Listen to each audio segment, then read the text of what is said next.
I believe in the past you've talked sort of about a commodity super cycle. You just said you liked hard assets. We talked about how energy is going to have, a lot of upward pressure behind it. So do you think the commodity complex in general is going to perform or maybe outperform relative to most other assets in the next 5 years or so? I do. Of course, the caveat here is does China have a real recession along with Europe and the US in the near term, which could be pretty commodity negative, right? Because of the drop in demand, right? For a short period of time.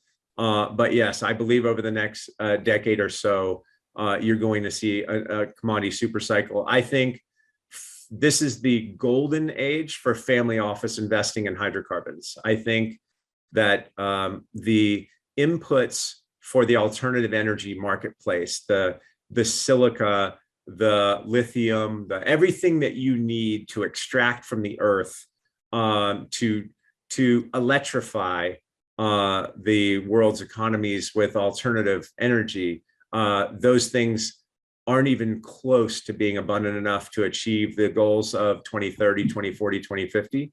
Right. So, and to build them all, you need hydrocarbons to do that. Yeah, the hydrocarbon market for the next decade, I think it is the golden age. So I'll add hydrocarbons to the mix of productive real assets. Okay. And you said for family offices, but for the average investor, I mean, I'm assuming still buying the producers or the infrastructure companies or whatnot is still a good play here? Correct. I mean, midstream and upstream companies that are well run is a great place to be for individual investors. That they have outperformed this year, as you know. I don't believe the forward curve, the backwardated forward curve in oil or gas is going to be correct. I think you're going to see supply side problems exacerbate themselves for at least the next 7 years. Okay. 3 quick questions, and folks, I'm trying to be really respectful of Kyle's time here, but three quick questions on 3 hard assets.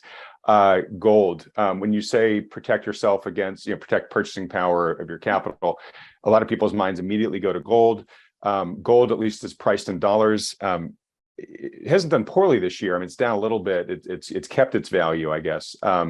But a lot of people thought, wow, high CPI, this is when gold should be screaming, but it hasn't. What are your thoughts on gold right now? I think the gold crowd, that marginal gold crowd became the crypto crowd is what I really think happened. $3 trillion worth of value was created in crypto land. And I think some large portion of that would have been put into the gold and silver markets, and it didn't get there. I'm not that excited about gold. We're not betting against it, and we're not betting on it. I have a couple percent of our family's net worth in gold and silver coins and some other coins because it's fun, it's tangible. I like to talk about it with the kids, but that's not going to move your family's needle or your personal needle, in my opinion. Okay. Other coins, folks just made me ask your whole nickel bet. Is that you still have your nickels? So look. The nickel bet was a way for me to instruct my kids. It literally was a way for me to teach them about central banking. And so where is there a free call option on copper and nickel in the world? And when rates are at zero and owning a nickel was a free call option, then we should own a lot of nickels. And so, putting that many nickels in a warehouse and ordering from the Fed was a lot of fun. And I got a lot of crazy feedback.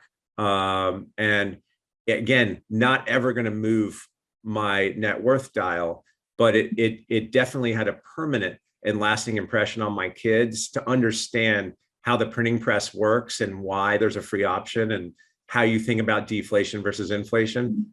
I know a lot of people wrote it up as saying, the guy in Texas has lost his mind.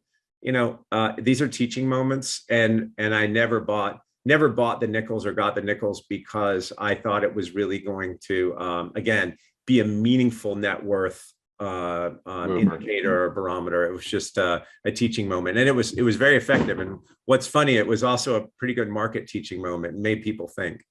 Well, I was going to say it was a teaching moment, I think, for a large number of investors that you basically sort of shook out of their complacency or ignorance and helped educate them. So anyways, I commend you for it.